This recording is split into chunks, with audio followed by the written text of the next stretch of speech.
All right, men, welcome to today's episode of Strong Men, Strong Marriages, the top 5 reasons high-achieving Christian men struggle in marriage. So, look, you're a guy who's successful in your career, maybe in the community, in your church, you're respected in a lot of places, but you're struggling in your marriage. Your wife isn't having sex with you. You are facing a separation or a divorce, or maybe you're starting to think about separation or divorce, and your wife doesn't know that. Because you're just feeling like, man, this just isn't really working. I'm getting so much respect everywhere else, but not at home. So we're going to talk about why today and what you can do about it, and kind of the top 5 reasons I see in the high achieving men that I work with, and I've seen in myself too. So my name is Mike Fraser, MD. I'm a psychiatrist and marriage coach, and I help high achieving Christian men have more intimate marriages. So some wins from guys in my program, the Strong Men, Strong Marriages program: guys are having increased mental, emotional, and sexual intimacy, more connection, more physical connection, more mental, emotional connection. That's what guys come in for, what they want. Wives are wearing their wedding rings again after having taken them off. Men are asking for and getting what they want from their wives. So this is a huge one. A lot of us as high achieving men and Christian men in particular, we kind of think, well, we should just serve our wife and eventually it should be our turn for her to serve us. And we don't really ask directly for what we want. So we have to learn how to do that in effective ways. And guys are doing that. Guys are having improved communication, really sharing who they are, what's important to them, listening to their wives, getting to that great mental, emotional intimacy and friendship. Guys are getting deeper connection with their children, because when you learn the skills here of how to connect with other people in effective ways, comes across in all areas. For me, my wife and son and I had a great trip. Went to Japan. Really amazing, good chance to spend time with her, with my son. And yeah, just a great trip, good memories for us. So coming into the top 5 reasons. So number 1 reason, happy wife, happy life. Okay. So this was my motto for years in my marriage. If you haven't listened to the first 4 episodes of this podcast, maybe go back and listen to those. But really, I was just trying to do as much as possible to make my wife happy. I really thought this was the formula. As high achieving guys, a lot of times we're formulaic. We think, okay, well, if I do this, that should result in this. And in lots of areas of our life, it is that. Like I went through medical school. It's kind of like, okay, go to school, get good grades, go to medical school, graduate, you're now a physician, right? Kind of straightforward. So when I learned about happy wife, happy life, it's like, okay, yeah, make my wife happy, then eventually she'll make me happy, right? So, I would cook, I would clean, I'd take care of the kids, I'd do the 5 love languages, I'd plan dates, did everything I could think of to make my wife happy. And sometimes she'd be happy, but sometimes she wouldn't, right? And, what it didn't turn into most of the time was sex, right? Which is kind of what I wanted out of trying to make her happy. So, I felt like a failure, like whatever I did, it wasn't good enough. I was always thinking, man, like, in my closet, what shirt's going to make her happy? What date night's going to make her happy? And just like, as soon as she got unhappy, I felt like I had failed because it was my job to make her happy. It was a rough way to live, but I was in that for a long time. Luckily, I learned that happy wife, happy life is actually a lie. And, when you're trying to make her happy, it's actually part of what I call the Mosquito Cycle. So you're doing this nice stuff for your wife. Let me make her happy. Let me serve her. Let me do all this stuff, right? But behind that, it's kind of like, okay, well, then it should be happy lifetime after that. She should be trying to make me happy by giving me attention, appreciation, affection, and sex. And for a while, she kind of does, especially early on in the marriage. But eventually, she kind of realizes, oh, there's strings attached to this. Like I call it the Mosquito Cycle, because you're doing these nice things, but you're trying to suck off attention, appreciation, affection, and sex from her. Because really, what's going on internally is that you kind of don't feel good enough about yourself. A lot of us high achieving guys, we kind of have that underneath that, we don't quite feel good enough. We always need that external validation, and we try to drain it from our wives. Now, people outside, they don't see as much of the like neediness, but our wife does. And she sees it because of the next step in this process, which is when we don't get attention, appreciation, affection, sex, we start getting frustrated. We start getting mad, right? And then eventually we explode or we escape, right? So we get mad at her. We say, man, like, look at everything I'm doing for you. You don't appreciate me. It's not fair, right? Or we escape, we go to pornography, or, we ask for sex. She says no, we pout, we get mad, right? So the reason because a lot of us, we kind of think, man, like other people say how great I am. Why can't my wife? The reason other people, your wife responds differently is because they don't see the rest of this cycle, right? They don't see you getting all mad. They don't see you escaping. They don't see you exploding, right? But your wife does. And it scares her and it makes her realize, oh, like this guy can't control his emotions that well. And also he's kind of doing this in a manipulative way, trying to get something from me. So, but after you explode or escape, you feel guilty. You go apologize. Oh, I'm sorry. But then you go back to trying to make her happy again. Maybe for a little while, she gives you some appreciation, but then she doesn't. So you get frustrated again. You just go in this cycle forever. Very common cycle for high achieving guys to get stuck in. And we teach you how to break out of that in Strong Men, Strong Marriages. So so that's number one, happy wife, happy life. One of the killers of intimacy for high achieving Christian guys. Next one, the Oneup mentality. So look, as a high achieving man, you really are superior in some ways. Okay. So like mentally, maybe you're smarter than kind of the average person in your work, right? Maybe you're a doctor or a lawyer, or you're making a lot of money in your profession, right? And so your finances, your business, you just have like a good eye for entrepreneurship. Um, so yeah, like you are achieving more than most people in what you're doing. You're above average. Okay. Now, the problem is you can carry this mentality into your marriage. So like if you're a business owner, okay, eventually it's on you to make the decisions and people respect that, right? And they kind of look up to you. Or maybe you're a leader in your church, people respect that, they look up to you. You're kind of the decision maker. Your opinion carries more weight, and appropriately so in a lot of these places. Or you're a doctor, right? You make the final decision. Okay. People's lives potentially depend on that, right? Or people's finances or whatever, right? You're making decisions that really impact people's lives, and they look up to you and they respect you for that. So when you come home, it's easy to carry that mentality in, right? And say, okay, well, I'm kind of the expert here. And so with money or sex or in-laws or parenting or religion or housework or time, like I know more, I'm the expert. My wife should respect my opinion, and I kind of know better, right? So it's easy to take that mentality in. Okay. What happens though is then you don't really value her opinion. Okay. With money, you're kind of like, oh, well, I make it, she spends it. In other words, she doesn't know anything about money. With sex, well, like I'm more sexually adventurous than her. She's kind of inferior to me. With in laws, we spend too much time with hers. She should be spending more time with me. With parenting, okay, I'm doing more than my share, or the way I want to parent's better than her way. Or with, because you're like, look, I read all these studies and look at everything I've done. And she's like, well, I don't really agree with that. And you're like, well, what did you look up, right? Kind of like prove your point. With religion, kind of same thing. You can say, well, the way I'm being religious is better than the way you're being religious. With housework, I do more than you, or you don't do enough, or whatever. With the way I spend my free time, the way I spend my free time is better than the way you spend your free time. It's really, really easy to fall into this. I fall into this a million times. I still fall into it sometimes.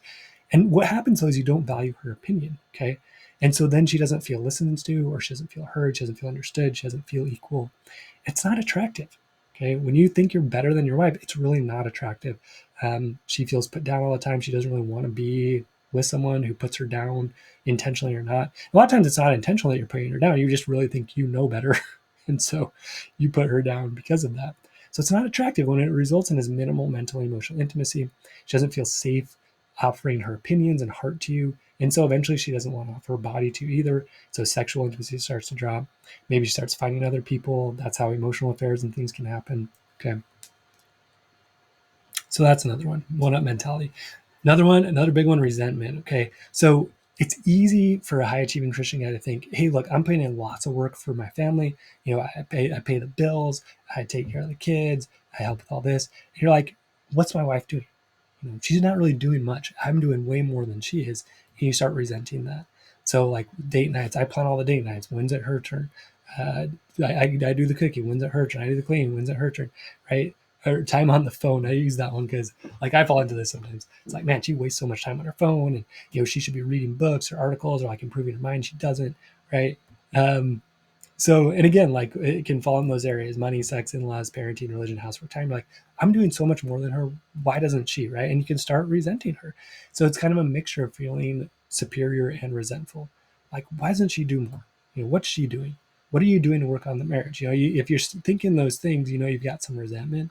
And if you resent your wife, again, like what people are attracted to or not, overall is our feelings and our intentions. So if you're feeling superior and resentful towards your wife, is it a surprise that she doesn't really want to be around you that much, or she doesn't want to open her heart up to you, or she doesn't want to be sexual with you?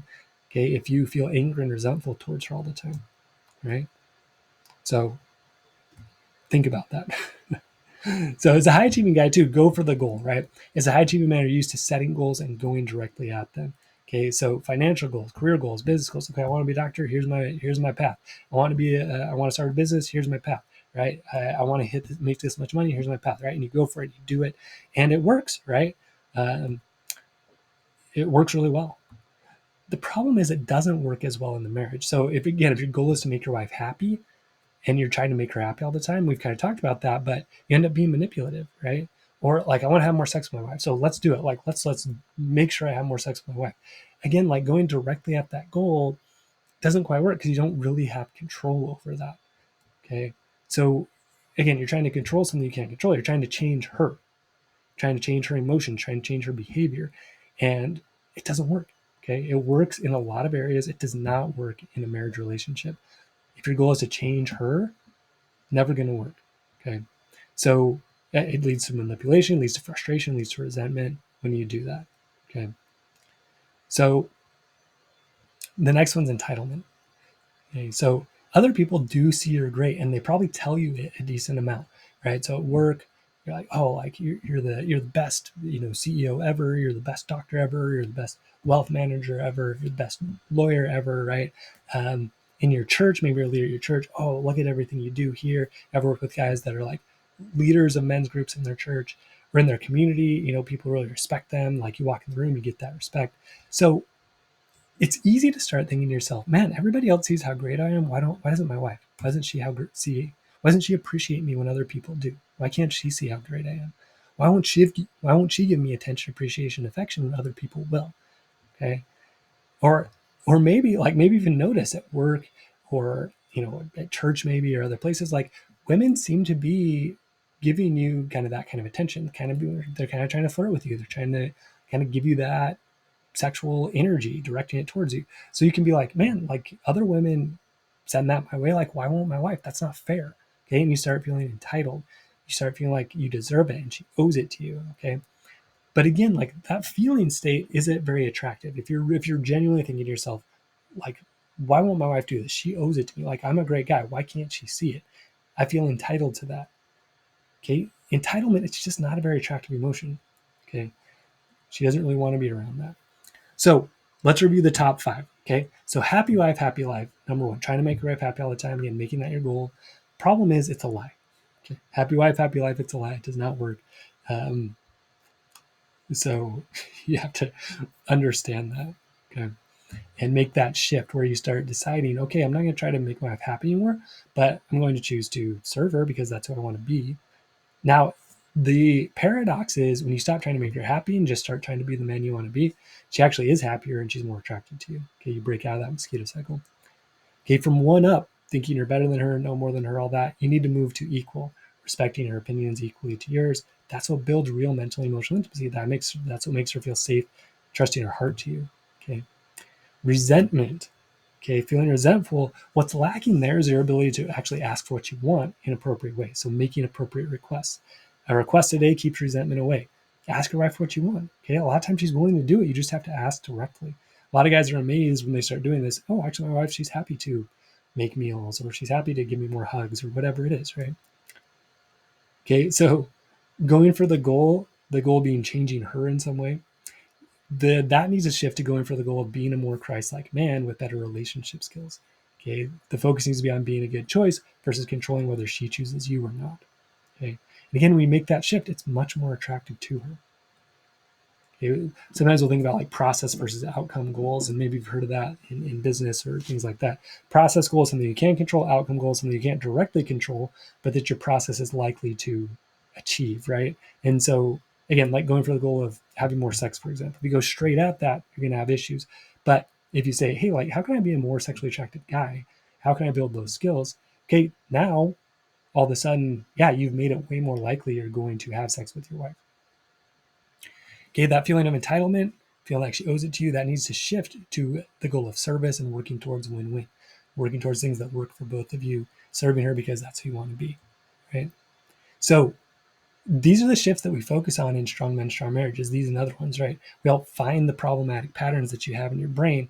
We help you change them, and then we have you practice them every day so that you become a strong, attractive man on default. We get rid of all this junk that's in there, replace it with good stuff, and you practice it. So you rewire your brain, become attractive on default, become a more Christ-like man on default.